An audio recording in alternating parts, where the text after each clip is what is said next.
Aleluia.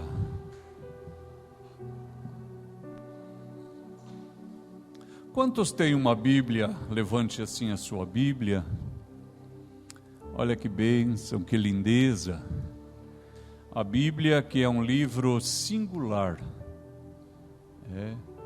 Pessoas deram a sua vida, pessoas padeceram perseguição, sofreram, se arriscaram, para que hoje nós tivéssemos a Bíblia nas nossas mãos. A Bíblia não é, em hipótese alguma, um livro comum. E nós somos muito abençoados por ter a palavra de Deus conosco.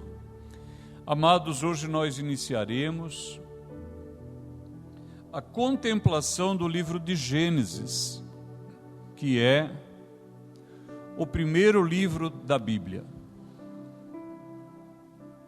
Irmãos, há uma discussão se Gênesis é de fato o primeiro a ser escrito, porque uma outra possibilidade é que Jó teria sido escrito antes de Gênesis. Essa é uma possibilidade.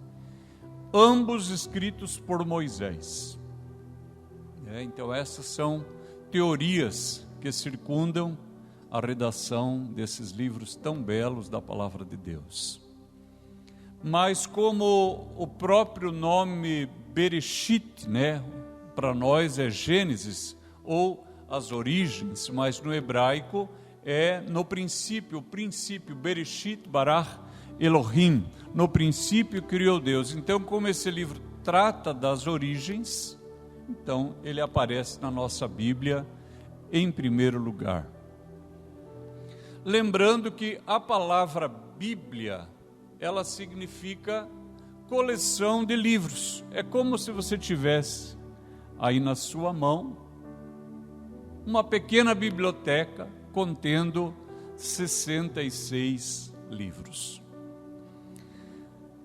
Eu hoje trouxe aqui para os irmãos um pergaminho. Quando eu estive no Egito, eu trouxe de presente, então vários irmãos ganharam um pergaminho de presente. E esse aqui eu também ganhei. Ganhei da empresa lá. E eu tenho aqui um pergaminho com os 10 mandamentos. Então eu vou alcançar ali para o pastor Joabe, ele pode olhar, mas eu peço que manuseie com cuidado, porque os irmãos vão ver que é um produto bem frágil, tá bom?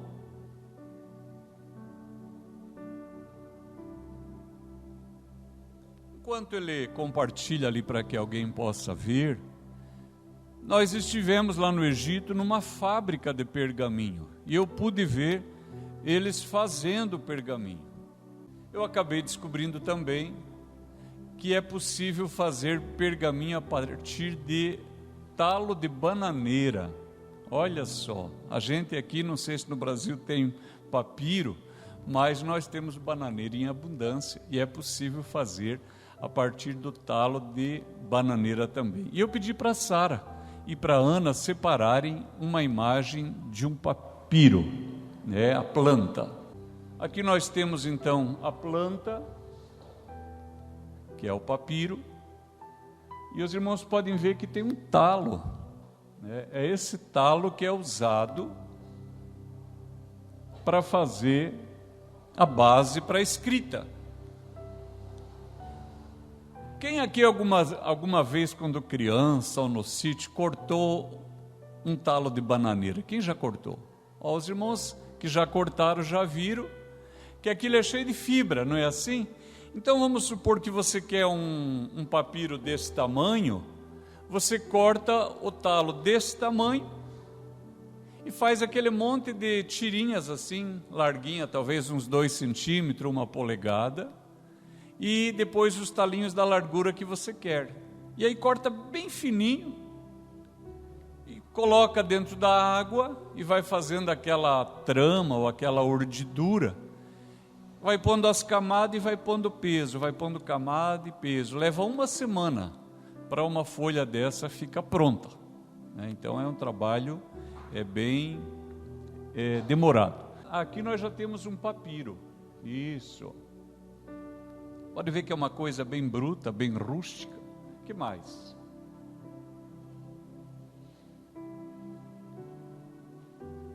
Mas papiros, irmãos, pode ver que os cantos, eles ficam assim quebradiços. Pode prosseguir, por favor. Aqui já, eu acho que é um pergaminho, né? Aqui já é um pergaminho. Então, olha o que aconteceu.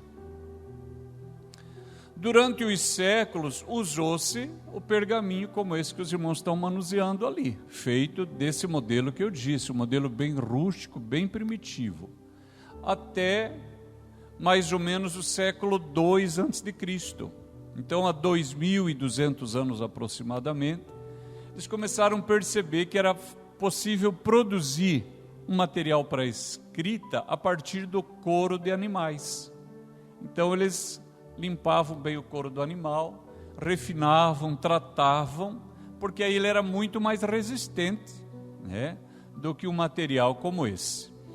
E então, ali por volta do século II a.C., os curtumes da cidade de Pérgamo, na Ásia Menor, que é onde hoje está a Turquia, eles ficaram muito famosos, porque eram couros de excelente qualidade. E com o passar do tempo, em vez de eles chamarem de couro, eles só chamavam de pergaminho. Por quê? Porque o melhor couro era comprado em Pérgamo. Os irmãos entenderam isso? Então, o material acabou carregando o nome da cidade. A pessoa não pedia couro para escrita, ela pedia pergaminho, porque o melhor couro para escrita era produzido na cidade de Pérgamo. Então aqui nós temos um pergaminho, aqui mais um. Mas os irmãos notem, por exemplo, você pega um livro do profeta Isaías, até na nossa Bíblia é grande, né? São 64 capítulos, é isso? Quem que me ajuda aí? 66 capítulos, olha só. Então tinha que uma pessoa ir desenrolando de um lado, né, até achar a passagem. Ainda não se usava ponto, vírgula, imagine a dificuldade. Tudo grudado, até achar o lugar. E na outra ponta da mesa, um auxiliar tinha que ir bobinando aquilo que sobrava do pergaminho. Era muito trabalhoso, irmãos. Então, cada livro da Escritura era um pergaminho. Então, uma pessoa rica que tivesse alguns livros da Bíblia, ela tinha vários pergaminhos lá na casa dela. Tudo bem até agora? Que mais, irmãos? Fazendo uma pequena volta, como o papiro era muito suscetível de quebra, muito frágil, e o couro também, se ele não fosse bem tratado, se algum animal, alguma traça, alguma coisa chegasse até ele, claro que podia causar um dano, igual hoje num livro, só que hoje é muito mais fácil de substituir um livro estragado. O que é que eles faziam para proteger? Eles faziam cópias, e as originais eles guardavam em ânforas. Pode passar um pouquinho? Então aqui nós temos as ânforas. Eles pegavam o pergaminho, colocavam dentro da ânfora, selava com barro, e então isso durava décadas. A hora que uma cópia tivesse ruim, o escriba tirava, fazia uma cópia novamente, e o normal era trabalhar com cópias. Eu não sei se vocês fizeram, eu fiz isso com um CD, né? Quando a gente comprava um CD, aí para deixar no carro mandava fazer uma cópia. Se riscasse, você tinha lá o seu original em casa. Então a ideia é mais ou menos a mesma. Os irmãos vejam que o ser humano é sempre o mesmo. Abra sua Bíblia em Gênesis capítulo 1. Diz assim a palavra de Deus, Gênesis capítulo 1. No princípio criou Deus os céus e a terra. A terra, porém, estava sem forma e vazia. havia trevas sobre a face do abismo, e o Espírito de Deus pairava sobre a face das águas. Amém. Amados irmãos, a primeira coisa que nós podemos observar na leitura desses 2 versículos iniciais é que a Bíblia foi escrita para crente. A Bíblia não foi escrita para ateu. Algum tempo me perguntaram num programa: irmão, como o senhor responderia um ateu? Eu falei: não responderia. A Bíblia não é escrita para ateu. Irmãos, é só observar o tipo da redação. No princípio criou Deus o céu e a terra. O crente fala o quê? Amém. É ou não é? Para o crente está resolvido. Se lê muito empolgado, sai até um aleluia. Olha só, irmãos. Por quê? Irmãos, o ser humano naturalmente ele é crente. E eu vou tentar explicar qual que é a base para essa afirmação. Olha só. O ser humano lá no seu princípio quis caçar um animal, ele teve que fabricar uma ferramenta. Ele quis ter um lugar para morar, ele precisou erguer paredes, fazer um telhado de alguma maneira. Se ele tinha na sua casa algum tipo de vasilha, de recipiente, ele precisou fazer isso. Ou seja, a experiência do ser humano é: aquilo com que eu lido foi feito por alguém. Então vejam, se eu dissesse para alguém que esse relógio ele surgiu aqui pronto no púlpito, você acreditaria?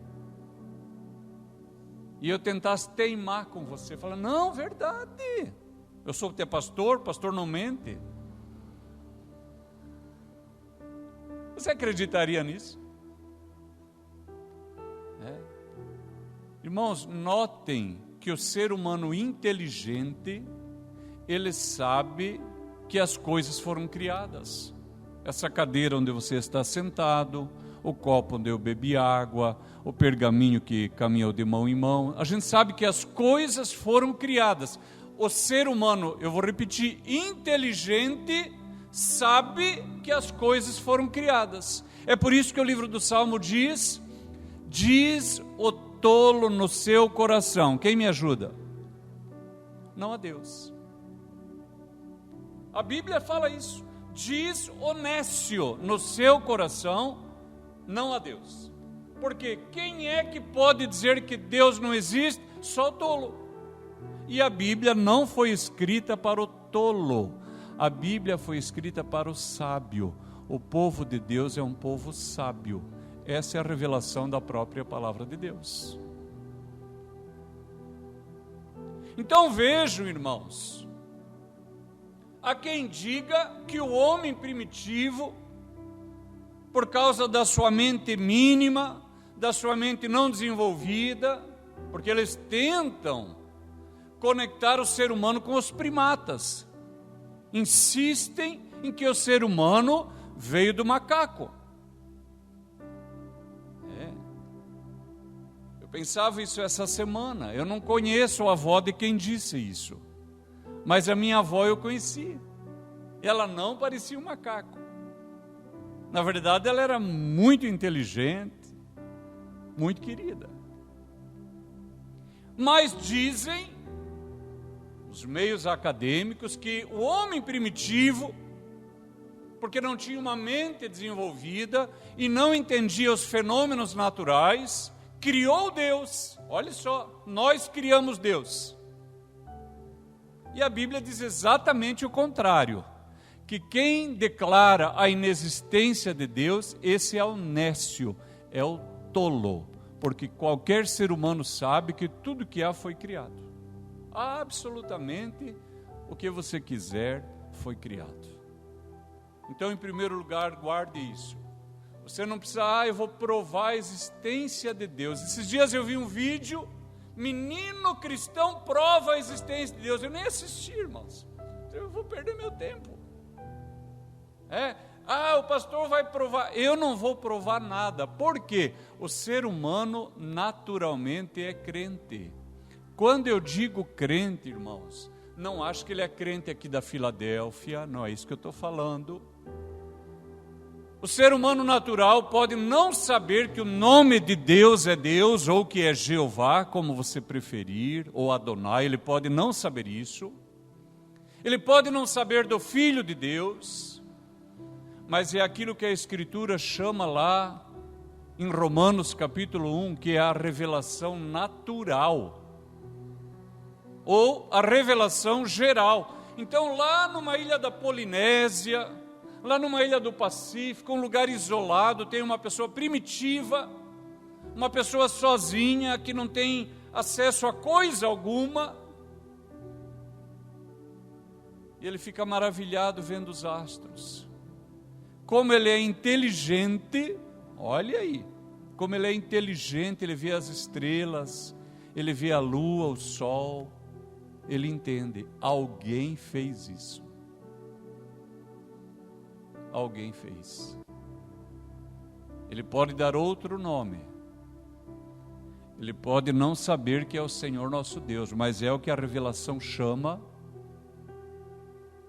de revelação geral ou revelação natural. Amém até aqui? Outra coisa que esse ser vai observar: todo dia o sol nasce. E os inimigos da palavra de Deus e os inimigos de Deus, os descendentes da rebelião, eles criticam quando eu digo o sol nasce, porque eles acham que só eles sabem que o sol não nasce. E que quando Josué diz lá na sua experiência que o sol deve parar no vale de Aijalon, eles dizem, o sol não para. E esse mesmo cientista que diz isso, que o sol não para, então a Bíblia está errada, porque quem deveria parar é a terra, porque é a terra que está fazendo o movimento em torno do sol. Esse mesmo cientista que tenta desqualificar o crente, ele fala para a esposa assim, final de semana reservei um quarto num hotel caríssimo, lá numa montanha nós vamos ver o nascer do sol. Quando eles falam é bonito, quando nós falamos é feio. Agora vejam, essa pessoa que eu referi, primitiva, isolada, ela vê que o sol nasce sempre ao mesmo tempo, e se põe, e nasce e se põe. E se ele for uma pessoa curiosa, e tiver uma mente curiosa, ele vai começar a notar os astros, e uma hora ele vai entender que se o sol chegar muito perto, torra. Se afastar, nós congelamos. Então ele entende que a criação é justa e que é perfeita. E aqui é que vem a questão moral. Irmãos, toda pessoa que cria algo com beleza, com perfeição, que haja justiça na sua obra, ela põe na sua obra traços do seu caráter. E essa pessoa entende, esse ser que criou todas as coisas, que eu não sei o nome, nunca vi, não sei quem é, mas é um ser justo, é um ser reto, e ele deve ser adorado. Eu devo prestar cultos. E é aqui que entra o papel da igreja, porque quem vai falar o nome desse ser para essa pessoa é a igreja. Amém, queridos? É a igreja. Então lembre disso, você não precisa provar a existência de Deus para ninguém, porque o ateu, ele aceita ir num programa de televisão discutir com o pastor e provar que Deus não existe. Mas se o mesmo canal fizer um programa para discutir se Papai Noel existe e convidar o mesmo ateu, ele não vai ir porque ele se sentiria ridículo indo lá. Ué, por que ele não quer ir? Porque ele tem certeza que não existe. E por que ele quer ir quando é sobre Deus? Porque ele tem certeza que existe. A verdade é que só existe ateu por causa de Deus. Amém, igreja? Ponto 1, a palavra de Deus, ela é escrita para crente. Agora, o texto diz assim: no princípio criou Deus os céus e a terra. A terra, porém, estava sem forma e vazia. Havia trevas sobre a face do abismo, e o Espírito de Deus pairava sobre as águas ou sobre a face das águas.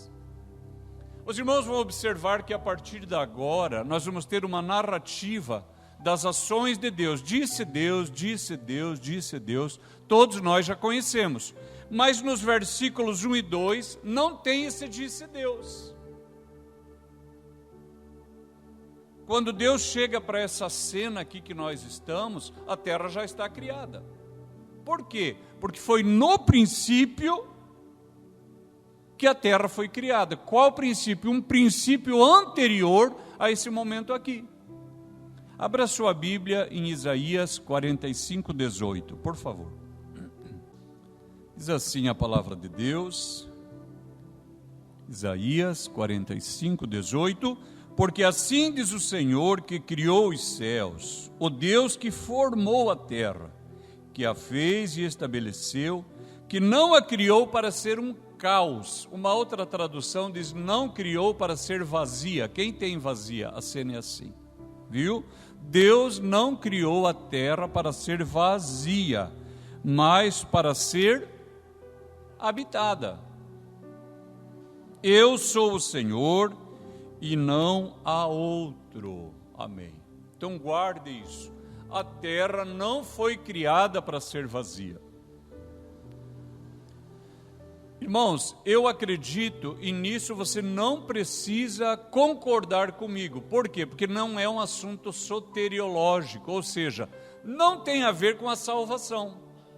Não tem a ver com a salvação. Não é um assunto central. Eu concordo, irmãos, com a ideia de que o mundo foi criado em algum momento no passado insabido. E que nesse passado insabido haviam lá os dinossauros, todos esses animais considerados pré-históricos. Essa é uma possibilidade. Os irmãos estão ouvindo bem? Essa é uma possibilidade. Naquele tempo, todos esses animais foram criados, mas o ser humano não. Por causa de uma questão teológica que eu não vou abordar aqui, eu não acredito que o ser humano estava lá naquele princípio, e também não acredito que há planeta habitado por ser humano em lugar nenhum por uma questão teológica. Depois, particularmente, se você tiver curiosidade, eu compartilho com você o meu pensamento. Mas concordo com essa ideia que Deus criou a terra, o mundo, esses animais habitavam lá, e aí então existiram essas eras geológicas, glaciais e toda essa história aí, ainda que eu não concorde com essa ideia de 45 milhões de anos, 60 milhões de anos.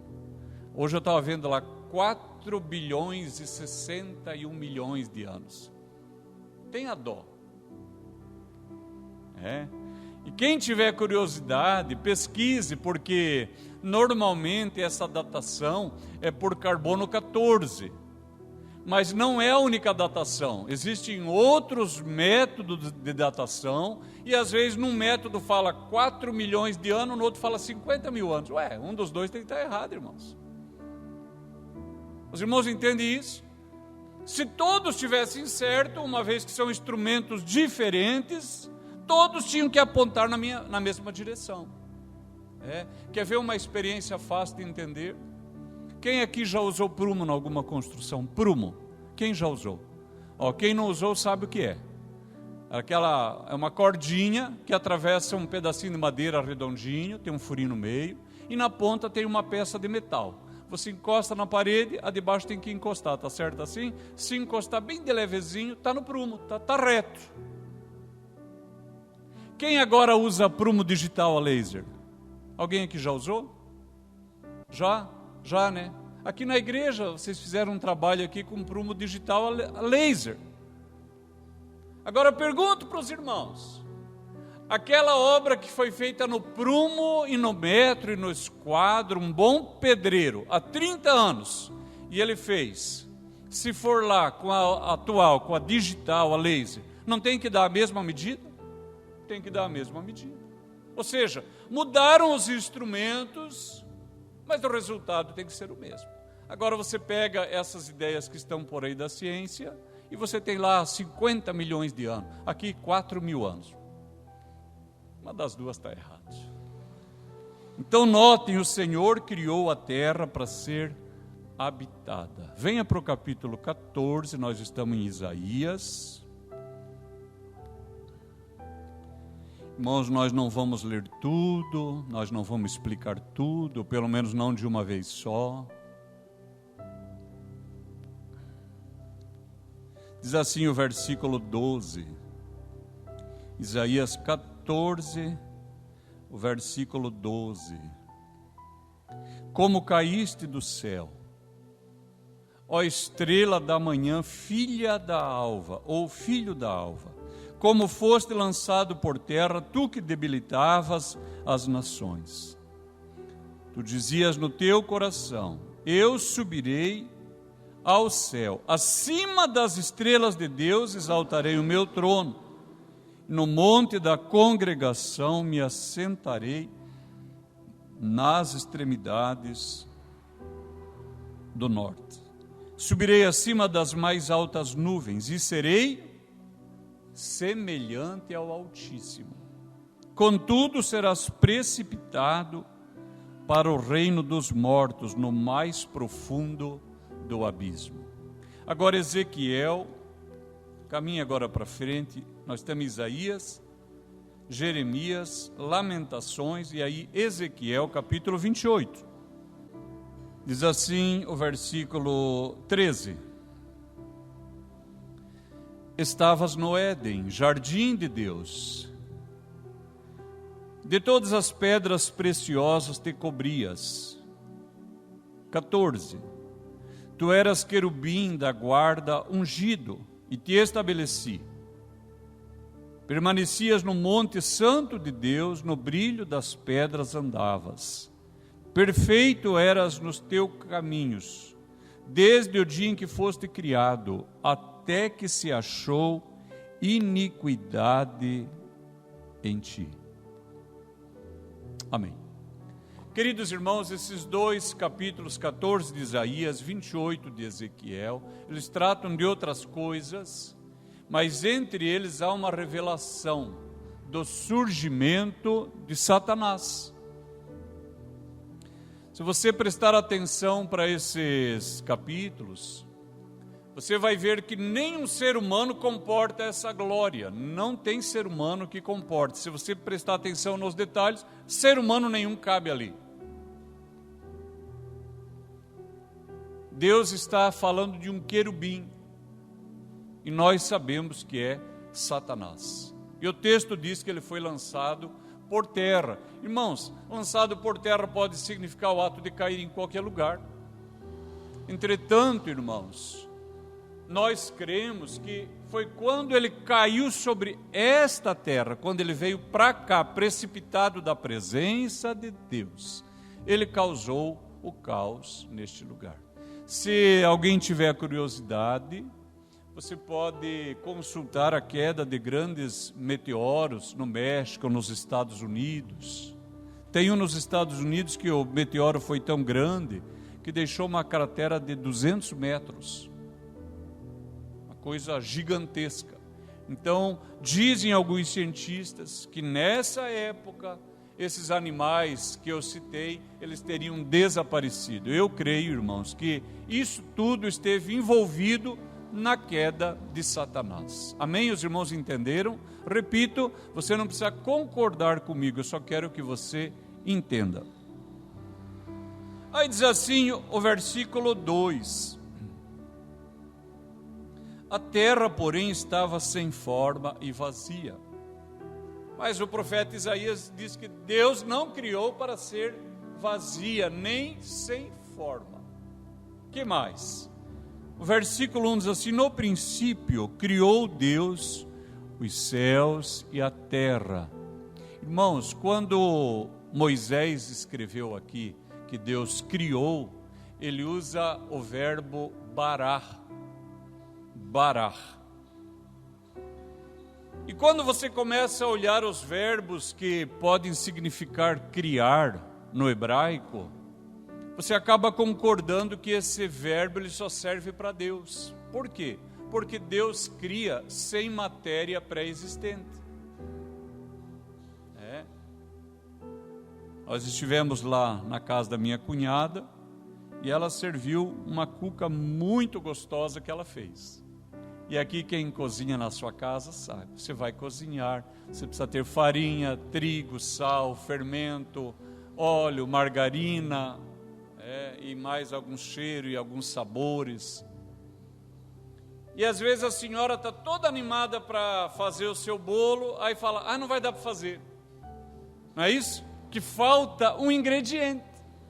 Está certo assim? Agora Deus, irmãos, Ele criou todas as coisas sem ter matéria pré-existente. É por isso que se diz que a criação de Deus é uma criação ex nihilo. Fala ex nihilo. Nihilo quer dizer vazio.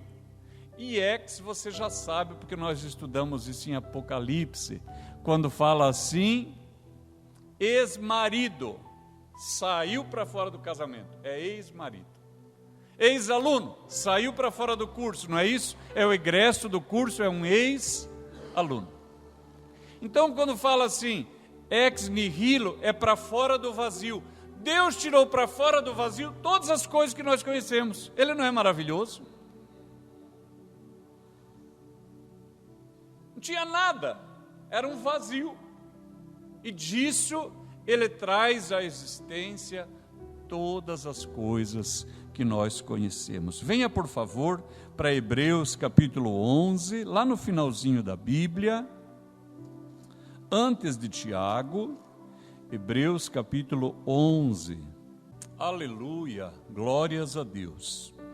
Hebreus capítulo 11, o versículo 3, diz assim a palavra de Deus. Olhe só.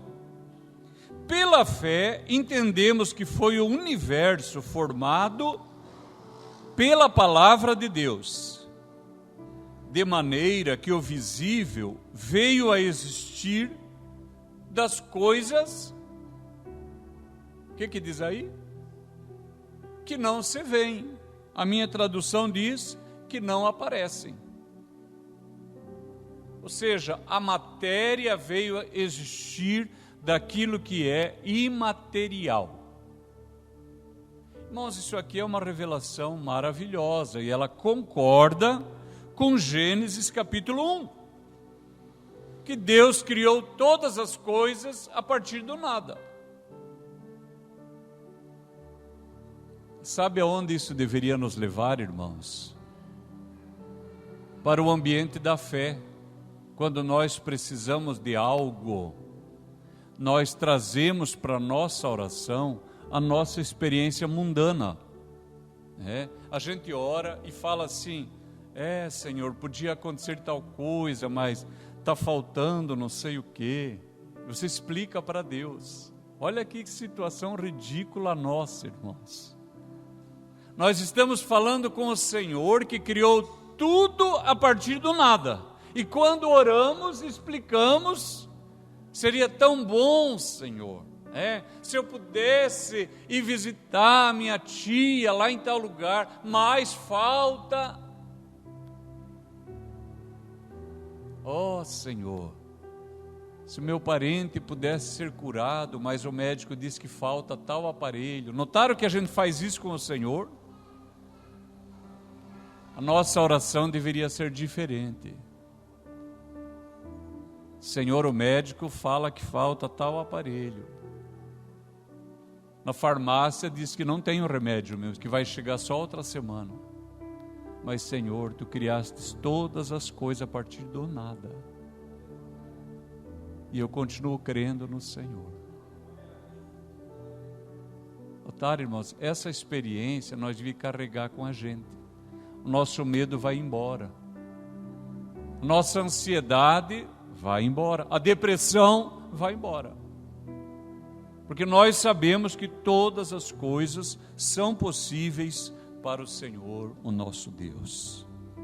A terra, porém, estava sem forma e vazia, havia trevas sobre a face do abismo, e o Espírito de Deus pairava sobre a face das águas. Queridos irmãos, um dos atributos incomunicáveis da divindade é a onipresença. Eu vou fazer uma explicação. É possível que ajude você, talvez não nesse momento. Irmãos, existem atributos de Deus ou atributos da divindade que são comunicáveis. Por exemplo, o amor, a fidelidade, a bondade, a misericórdia. Deus não comunica conosco todos esses atributos e nós não aprendemos a ser assim por causa dele. Entretanto, irmãos, existem atributos que são incomunicáveis. Onipresença. Nós não podemos estar em todos os lugares. Esse foi um dos atributos que o Senhor Jesus abriu mão quando esvaziou-se da sua divindade. Porque aí, quando ele estava em Nazaré, não poderia estar em Betânia. Estava limitado ao tempo e ao espaço. O que mais? Onisciência. É por isso que você vai ler às vezes a Bíblia e o Senhor Jesus dizendo assim: daquele dia e hora ninguém sabe, nem os anjos no céu, nem o Filho na terra. E você pergunta, mas ele não é Deus? Como que ele não sabe? Porque ele abriu mão desse atributo incomunicável que é a onisciência. Durante a encarnação, naquele período, ele não sabia. E não sabia por quê? Porque ele abriu mão. E o que mais? Ele abriu mão da sua onipotência, que é um outro atributo incomunicável da divindade. Agora veja, o Espírito Santo é Deus. O mundo estava um caos. A terra estava vazia, estava desordenada, mas quem é que estava lá? Espírito Santo. Isso aqui é maravilhoso, irmãos. O deísmo, que é uma filosofia que antecede o ateísmo, diz que Deus ou um ser criou todas as coisas e se afastou da sua criação. Mas o teísmo, onde nós estamos incluídos, é diferente. Nós não acreditamos nisso e a própria Escritura revela. O mundo estava um caos. Se aconteceu isso que eu disse, que eu não consigo provar, mas você não consegue também negar, e que Satanás poderia ter feito todo esse caos, essa desordem, mesmo assim, quem estava lá? Espírito Santo. Isso aqui é uma palavra de consolo? Irmãos, o ser humano pode estar no pecado, ele pode estar no erro, ele pode estar na desgraça, na miséria, na escravidão desse mundo. Quem está perto dele? Espírito Santo. Aleluia. Se ele clamar, o Senhor ouvirá? Ouvirá. Não importa quem seja essa pessoa. Eu posso não gostar dela, eu posso detestar ela. Se ela se voltar para Deus, lá onde ela estiver, o Senhor a ouvirá. O Senhor Jesus disse: todo aquele que meu Pai me dá, vem a mim. E quem vem a mim, de maneira nenhuma eu lanço fora. Então vejam, irmãos, nós temos que começar a entender isso com clareza. Não há situação que Deus não possa resolver, porque Ele criou tudo a partir do nada. Então você pode dizer no seu argumento, mas eu não tenho isso, me falta aquilo, e não sei o quê. E Deus diz, eu posso criar todas as coisas a partir do nada. Eu posso operar um milagre na sua vida. Aleluia. Que mais? Alguém pode estar aqui, ou pode estar fora daqui no momento da sua vida de tragédia, desviado do Senhor, e você achar que não tem esperança. Você vai lembrar da palavra desta noite. O Espírito Santo está perto de mim, porque Ele é onipresente. Ele está em todos os lugares. E se uma pessoa se voltar para Deus, achará graça, achará favor. Versículo 3. Disse Deus, haja luz, e houve luz. E viu Deus que a luz era boa, e fez separação entre a luz e as trevas. Chamou Deus a luz dia e as trevas noite. Houve tarde e manhã, o primeiro dia. Amém. Aqui outra vez os inimigos da palavra de Deus dizem que há um erro nas Escrituras, porque o Senhor está dizendo, haja luz, quando não existem ainda os luminares, porque eles vão ser criados somente no quarto dia. Então eles dizem, a fé cristã, ela não somente é o resultado de uma mente ignorante, como a própria construção do texto também é um texto falho, truncado, sem linearidade. Mas a palavra de Deus continua insistindo. Na verdade, quem diz que não existe Deus é que é tolo. Ele é que é o nécio. Porque quem fala essas coisas é que ainda não sabe que o nosso Deus é luz. Deus é luz. Vamos ler 1 João, capítulo 1, versículo 5. Lá no finalzinho da Bíblia, quase no final, quase chegando já em Judas, quase em Apocalipse. 1 João, capítulo 1, versículo 5. A palavra de Deus diz assim: ora, a mensagem que da parte dele temos ouvido e vos anunciamos é esta, que Deus é luz e não há nele treva nenhuma. Aleluia. Deus é luz e não há nele treva nenhuma. Aleluia. Glória a Deus. Agora volte um pouquinho para Tiago, um pouquinho antes de 1 João, Tiago capítulo 1, o versículo 17.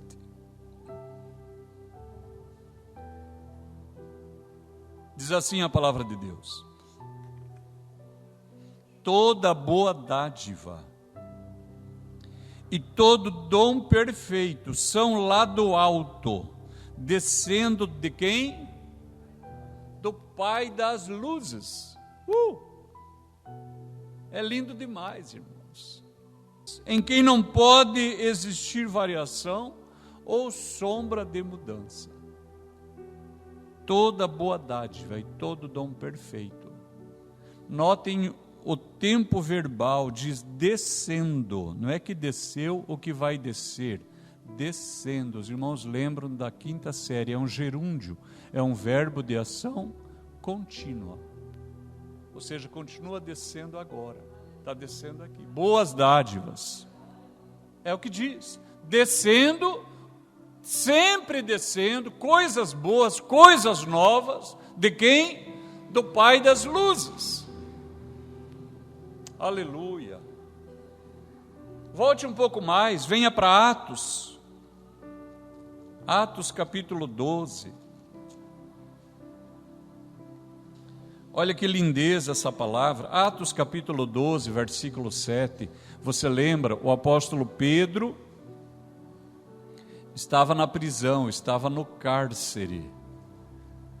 Mas a palavra de Deus diz que a igreja fazia contínua oração por ele a Deus. E aí no versículo 7 diz assim: eis, porém, que sobreveio um anjo do Senhor, e uma luz iluminou a prisão. O anjo do Senhor entrou, acendeu a luz. Aleluia. Irmãos, quem aqui além de mim já teve experiência de ver em culto pesado, parece que a luz da igreja está ruim? Quem já viu isso? E quando a luz de Deus está aqui, parece estar iluminado. Irmãos, isso não é agora aqui na Filadélfia, irmão. Eu já servi a Deus na Assembleia de Deus, de criança a gente notava. A glória de Deus vem, parece que as luzes, tudo funciona, vira um luzeiro. E quando às vezes está umas trevas, problema, parece meio apagado. Olha aqui, irmãos, Pedro no cárcere, o anjo do Senhor entrou, a luz resplandeceu. Ele não liga nada, irmão, ele não acende nada, ele entra, já brilhou. Venha para Lucas, volte agora um pouquinho mais, Lucas capítulo 2. É uma cena que é retratado no teatro de Natal, no versículo 9, os pastores estão lá no campo, e diz assim, porque o Senhor Jesus acabara de nascer, diz capítulo 2 de Lucas, verso 9, um anjo do Senhor desceu onde eles estavam, e a glória do Senhor brilhou ao redor deles. É lindo demais, né? A luz brilhou. Volte agora lá para o segundo livro da Bíblia, Êxodo capítulo 10. Êxodo capítulo 10, são as pragas do Egito, várias pragas assolaram a nação, porque Faraó estava com o coração endurecido, e uma das pragas era as trevas. Então, Êxodo capítulo 10, verso 21, então disse o Senhor a Moisés, estende a mão para o céu, virão trevas sobre a terra do Egito, trevas que se podem apalpar. Estendeu, pois, Moisés a mão para o céu, e houve trevas espessas sobre a terra do Egito por 3 dias. Não viram uns aos outros. Ninguém se levantou do seu lugar por 3 dias, porém, todos, olhe só, todos os filhos de Israel tinham luz nas suas habitações. Maravilhoso. Então volte para Gênesis agora capítulo 1.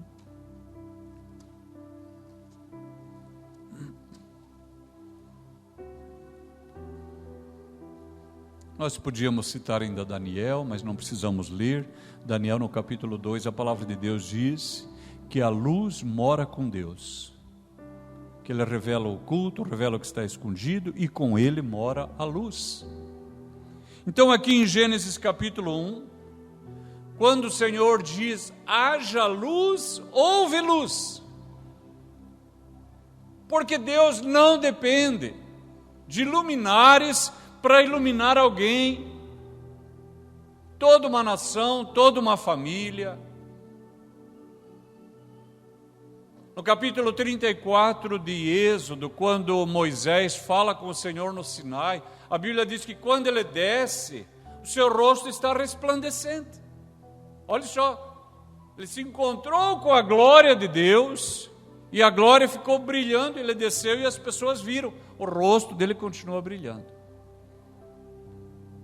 E em Números capítulo 6, no versículo 25, quando a Escritura ensina os pais a abençoar os filhos, uma das palavras que deve compor a bênção, o Senhor faça resplandecer o seu rosto sobre ti e tenha misericórdia de ti. O Senhor resplandeça, o Senhor brilhe o rosto dele sobre você. Queridos irmãos, essa é uma palavra maravilhosa. Guarde isso. Deus, Ele pode criar algo novo na sua vida sem matéria pré-existente, sem experiência pré-existente, sem absolutamente nada. Deus pode fazer isso na sua vida, em qualquer área da sua vida, absolutamente qualquer área da sua vida. Deus pode mover uma situação, Deus pode criar um fato novo. Deus havia dito a Po Yong-Chu, o pastor da Coreia do Sul: edifique uma igreja para 10 mil pessoas sentadas. Irmãos, ainda hoje uma igreja para 10 mil pessoas é uma igreja muito grande, irmãos. Imagine para 10 mil pessoas. E ele falou que ele era uma pessoa simples, e ele era mesmo. Ele era uma pessoa simples. Ele disse que ele achava que quando fosse lá ver o começo das obras, ia ter lá um pedreiro com uma pá cavando buraco lá. Ele fala no livro dele: quando eu cheguei no canteiro de obra, tinha um monte de trator gigantesco, aqueles bulldozers, cavando a terra. Ele falou: meu Deus, ele caiu do joelho apavorado. Apavorado, como é que eu vou pagar isso aqui? Porque ele não tinha aquele dinheiro. Deus foi provendo, Deus foi socorrendo. Aí ele se empolgou, falou: já vou fazer um prédio aqui do lado de 7 andar, para hospedar pastores, missionários. Aí a igreja subindo e o prédio aqui do lado, acabou o dinheiro. Os crentes começaram a ir embora da igreja. Ele ficou desesperado. Olha só, o pastor subiu lá em cima para suicidar. Os orientais têm essa questão da honra e da vergonha. Falou: como é que eu vou encarar o rebanho? Subiu lá, pensou: vou me jogar aqui de cima, vou suicidar aqui. Ele não estava em trevas? Estava. O Espírito Santo estava lá? Estava. Quando ele está lá, pronto para suicidar, ele lembrou: esqueci de deixar um negócio anotado para minha esposa. Ela não vai saber resolver. Voltou lá no andar lá desse prédio, já onde estava o escritório dele, para deixar uma coisa anotada para ele. Quando ele desceu lá, o Senhor falou assim: pô, sim, Senhor, o que eu mandei você construir? Uma igreja para 10 mil pessoas. Muito bem. E esse prédio? Falei: desculpe, Senhor, foi uma ideia que eu tive. Zé, o dinheiro do prédio está ainda aí da igreja tem nesse prédio aí. Eu não precisa suicidar, não. Eu vou ter misericórdia de você. Você daqui para frente só faça o que eu te mandar. Aleluia. Deus é bom. Mas Deus, Ele é misericordioso. Ele é justo, mas Ele é piedoso. A Escritura diz que Ele é rico em misericórdia. Não suicide, pô. Eu vou trazer os irmãos de volta, vai entrar o dinheiro de volta. Aí os jovens da igreja começaram a desfilar pelas ruas de Seul, carregando faixa: salve nosso pastor. Como é que fala? Quemico. Salve nosso pastor. Os crentes começaram a voltar. Uma irmãzinha pegou uma tigelinha, daquelas de comer arroz, de gente pobre, miserável mesmo. Tigelinha e 2 pauzinhos. As pessoas doando, quem tinha um carro, doava um relógio, doava alguma coisa, e a irmãzinha lá no meio: eu quero doar as tigelinhas. Ele falou: irmã, não vou pegar a tigelinha não. Quanto que vale uma tigelinha com 2 pauzinhos? Usada ainda. Você tem alguma ideia? Ele falou: não, irmã, não vou pegar não. Não vou nem conseguir vender isso aí. Ela falou assim: se Jesus tivesse que ele pegava. Ele falou: então eu também pego. Falou: igreja, multidão. Tem uma irmã aqui que deu uma tigelinha e 2 pauzinhos, não queria pegar, mas ela insiste. Irmãos, como que eu vou ficar com a tigelinha se é tudo que a mulher tem? Onde é que ela vai comer daqui para frente? No chão? Alguém compra a tigelinha? E aí nós devolvemos a tigelinha para a irmã. Um irmão falou assim: eu compro a tigelinha, eu dou $30 mil pela tigelinha. Você pode aplaudir ao Senhor.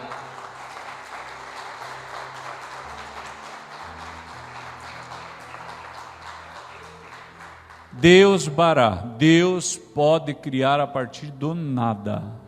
Que mais? o Espírito Santo está presente.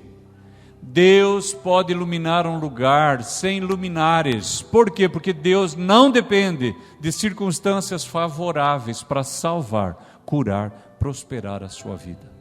Vamos orar ao Senhor? Incline sua cabeça um instante só. Tu és maravilhoso. A verdade é que és maravilhoso. Nos faltam palavras melhores para tentar descrever um pouco daquilo que achamos que o Senhor é.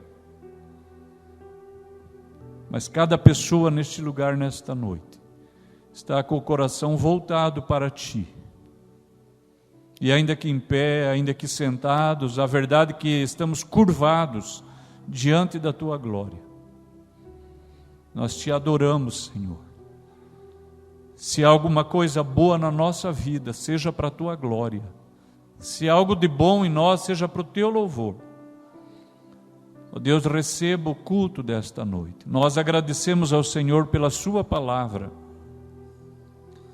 E nós Te adoramos pelas pessoas que a escreveram.